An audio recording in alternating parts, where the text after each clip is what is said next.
hear, here, man. So, you know what? We are going to be talking about here comes the open landing era. I'm excited to hear your thoughts, especially with all these platforms that we see, Nexos, Celsius, and BlockFi or whatever. So, yeah, please give us some good gems in terms of what's happening in this particular era and what can we really look out for in the future. Go ahead and take your stage. Thanks, John. Thanks to everybody for joining. Really appreciate it. Thank you to Sonia and the team for having me on. I've been fantastically impressed with the content so far. My second time presenting at this conference. I did a presentation on DeFi and data last year that was thoroughly enjoying. And I'm really excited to dive into this topic today. So let me jump right into it. It's something that I've spent a lot of time on recently and have been very happy and very interested in how this space has developed. And basically, I've been looking at the open lending space in a little bit of a different lens, I think, than several people have, and how the broader industry looks at it. There's a lot of this really big focus on the DeFi versus the CeFi space, and a lot of the underlying mechanics are really similar between the two, just with different delivery vehicles. And a lot of those have their roots in kind of traditional finance and some of the models and business models that we know and don't necessarily love today, but are really can be drawn from some of the early examples. And I think that's what we want to go through today, is really positioning some of those platforms that John just mentioned, not as these out of the blue bolts of lightning that are coming in and kind of changing everything and having a completely new model, but really drawing out the story from what do we know today, how has finance evolved, how has lending evolved, what are some of the models that exist, and really starting to dig into the deltas between what exists in today's traditional world and what exists in the open lending era that's powered by both these centralized platforms and the DeFi platforms. So I wrote an article for CoinDesk in December called "Here Comes the Open Lending Era." Check it out as part of the year-end review section. And that was really, this is sort of an evolution of that discussion. My name's Alex McDougall. I'm the head of portfolio management for 3iQ. Obligatory disclaimer, these views are my own, not those of the company. Nothing in here is investment advice, and all of these examples are illustrative as well. So that's basically what it says here. I think it's no surprise that the open lending era has exploded. And I think you may have seen similar slides or look at something from DeFi Pulse or look at a lot of the headlines that are generated and see this type of chart for DeFi. But I think there's a bit of an aggregation effect that's going on. DeFi has a lot of different facets to it and a lot of different words, and a lot of things are slapped on it that aren't really necessarily DeFi. So I actually want to reorient a little bit and focus really in on the actual lending piece. So DeFi platforms that are traditional lenders are more in the Compound, the Aave, who's one of the sponsors of this event. CeFi platforms that we know and like that are in the open lending space are the ones that John mentioned, the retail-facing ones of Nexo, BlockFi, Celsius, Crypto.com, but also the institutional desks, the prime brokerages, the Genesis, Galaxy, BitGo of the space. And there's this, those are much more comparable to me than lumping everything as DeFi and CeFi. So we've seen massive growth. As much as we've seen growth in the crypto space as a whole, we've seen incredible growth in the open lending space. And you can see that on the right here, parabolic. And what's really, really interesting on the right side here is basically the yields that are available in this space are differentiated and a substantial gap above what's available in sort of the traditional markets. Now, I'm from Canada, so some of this is from a North American perspective. But basically, if you look at what's been available on cash yields or on stablecoin yields across these open lending platforms, and these are based on the public ones and a mix of both CeFi and DeFi, you've basically been in that kind of 7 to 8% range from 2019, basically before the global pandemic. So you can see some of the more traditional yields at the bottom here that really have been heavily correlated with central bank interest rates, heavily impacted by the pandemic, and most notably, quite a bit lower. So even on a fully secured basis, where you're looking at, and I'll talk a little bit more about collateralization of these types of exposure going forward, you're still looking at a meaningful delta between what's available in the traditional market and what's available in the open lending market. And that's really what we wanted to dig into. What is that delta? Why is it there? there? What's actually underlying it? What are the economics behind that? And sort of get past the headline numbers and the shiny, oh, it's 8%, but we don't understand how any of it works. So I talked a little bit about this already through the DeFi and CeFi split, and I'll keep coming back to this because there's really important lessons to be learned from both sides of this house. I think the key differentiator is you can learn and run experiments and learn basically the full A to Z mechanics of how a lending platform works through DeFi. You can see the full loan book. All of the interest rate changes are algorithmic. The way that the pool is calculated is algorithmic as well. You can basically see the A to Z business logic of how an open lending platform works. But it's limited by everything needs to be on the same chain. There's limited ability to swap between assets to settle debts. There's no ability to take fiat into that system. So there's some limitations, and there's a lot of the headline long tail technology risk, where when you put a bunch of machine speed things together and pound a bunch of leverage into it, you really need to have your business logic tied down all the way to the bottom. Because on CeFi, you can mitigate some of those things based on some more centralized control, but you lose some of that transparency. The underlying mechanics of what those platforms are trying to accomplish, of taking in dollars, lending them out, and earning a spread in the middle, is actually very, very similar. And let's start there. So I really want to start to draw some analogies out here between what we're doing in the open lending world and what we're doing in sort of the traditional world. And an example that I've seen a few times that is okay, but a great place to start because it's something that's generally pretty well understood, is the banking world. So banks take in retail and corporate deposits. They're generally pretty short term, although they do have some term deposits that give them a little bit more length on those deposits. And then they do some other borrowing, some sub debt. And they pool together all of this lendable cash and basically go out into the market and say, okay, I want to lend you for a mortgage. I want to lend to you for your personal line of credit. I want to lend to you small business for your working capital, and basically do semi-traditional loans. There's obviously more esoteric stuff that gets built into that. But basically the business model of a bank is source cash, lend out cash, lend for a higher amount than you're sourcing cash for, and profit on the spread in the middle. And some of the ways that they profit are by mismatching the terms. So you lend on or borrow on a short basis and lend on a longer basis. So mortgages, for example, are generally longer than deposits. And that adds risk and mismatch of ALM. And that's part of sort of what's inherent in the banking system.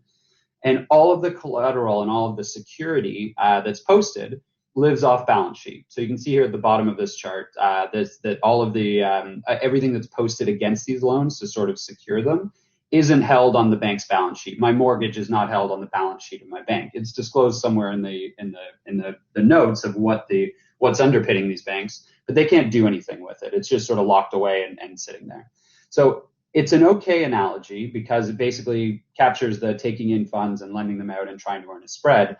But that's not a great analogy because cash is just cash. It doesn't change in value. And also the assets that are being pledged against the cash that's going out are sitting entirely off the balance sheet, which is different than how the open lending market works. So let's try to find a slightly better analogy here.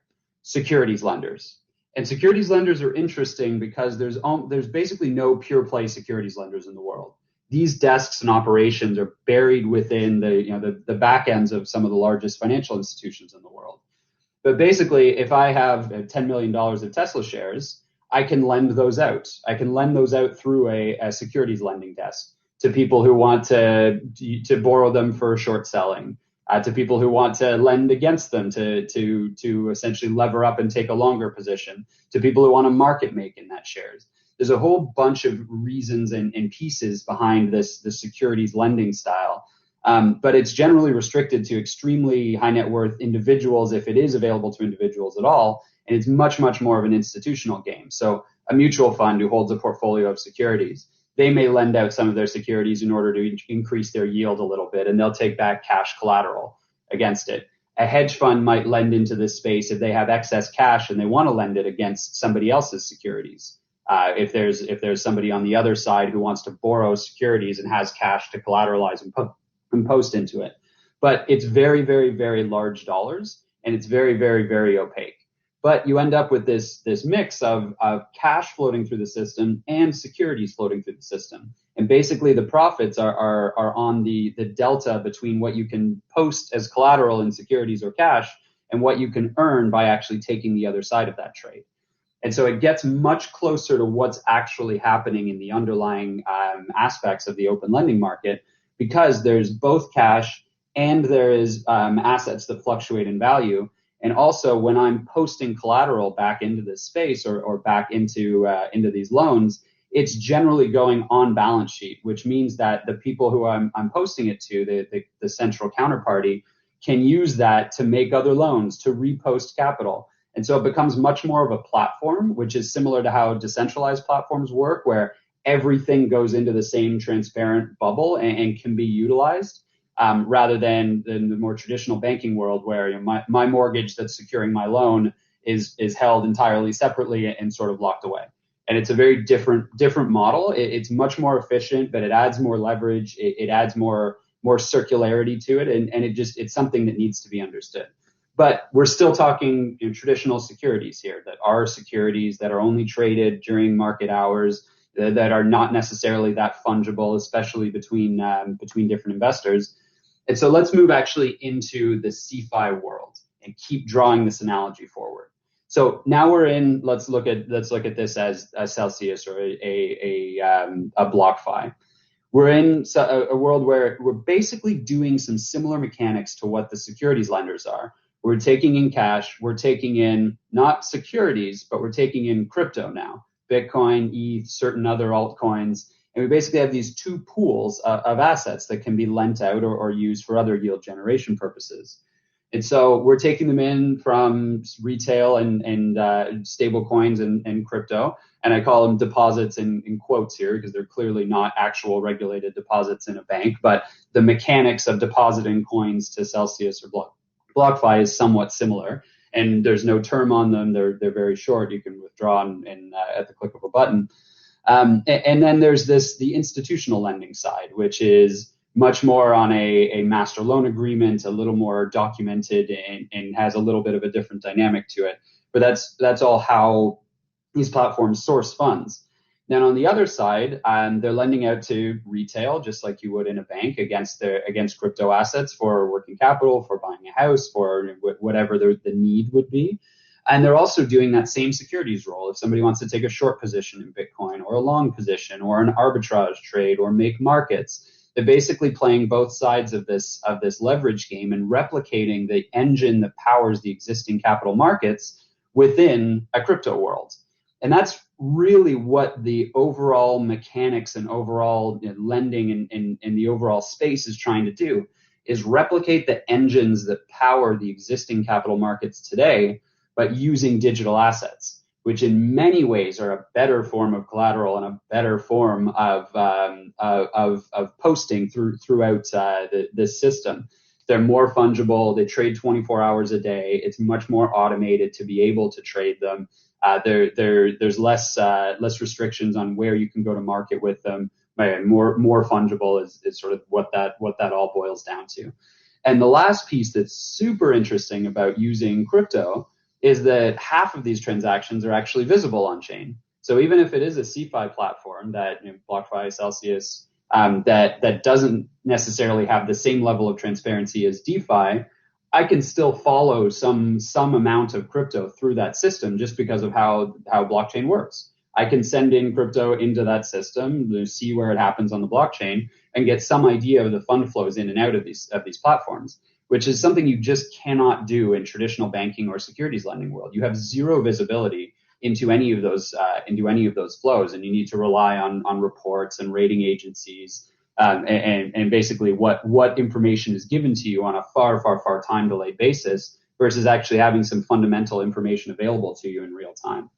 So I want to go sort of to the last piece here, and basically one more thing I want to leave with you on this side is something that's been an interesting dynamic over the last couple of weeks or so, of not necessarily all of these dollars and crypto being lent into these platforms is actually being lent out. Some of it's being deployed directly into yield generation opportunities, which does have a different risk profile. You might see GBTC, the grayscale trade being thrown around as an example of that.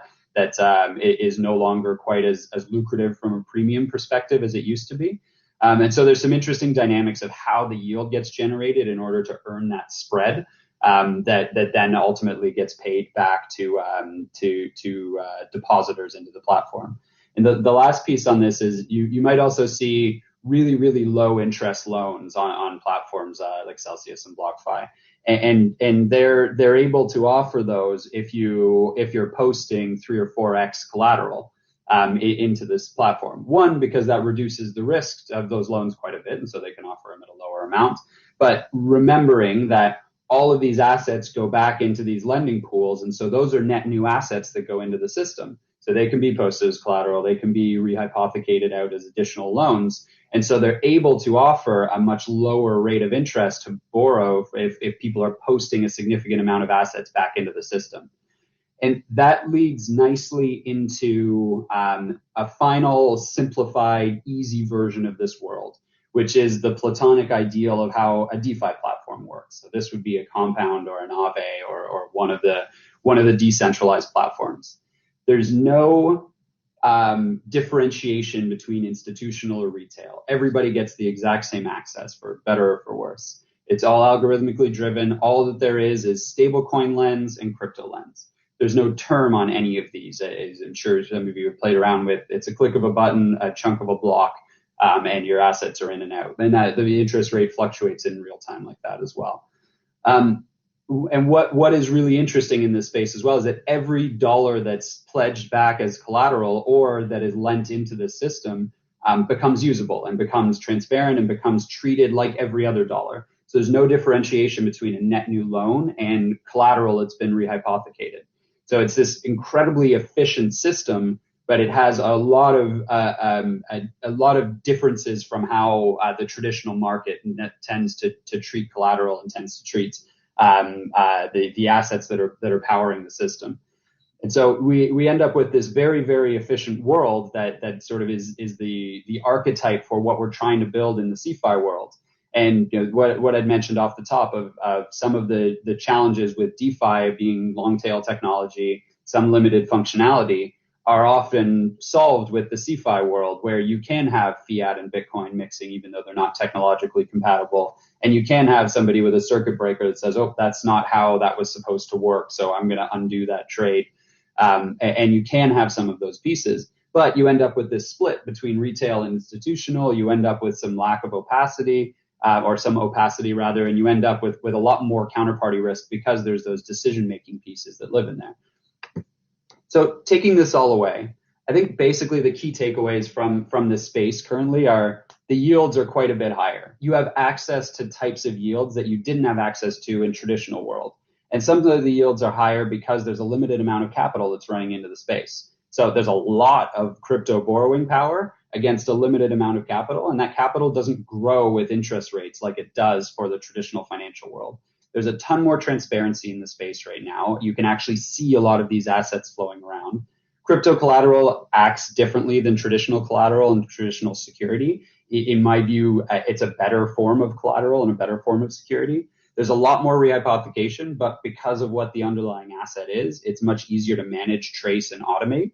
And you see that in DeFi platforms all the time right now. There's a lot more tighter matching of duration. Generally, CeFi and DeFi platforms have 0 terms on both sides. So it's a platform that can be wound up quickly in a necessary world. It doesn't really have that bank run dynamic quite as intensely. And the corporate structure side is something I won't delve into too deeply right now, but there's often these lending subsidiaries that are structured like DeFi platforms. But altogether, it's a really, really interesting space. It's a really, really interesting time to be a part of it. It's growing insanely right now. There are risks, but there is a lot of institutional fundamentals that sits behind this. And so dig in, read the articles, read them with skepticism, dig further beyond the headline numbers, ask questions, get involved, get engaged. It's an entirely new type of finance, and I'm confident that the open lending era is here to stay. So thanks very much, guys. I'm going to stop sharing and jump back over here. And you can find me on LinkedIn, Alex McDougall, and happy to chat. I spend a lot of time in the space, and I find it fascinating. So super interested and happy to go down the nerd rabbit hole with anybody. Alex, thank you very, very much indeed for your presentation and some great insight there. Pretty much that I didn't know actually, although I've been following the open landing era for quite some time. But you definitely provide some good nuggets. I really appreciate your time. Have a good one. Thanks, guys. Appreciate it.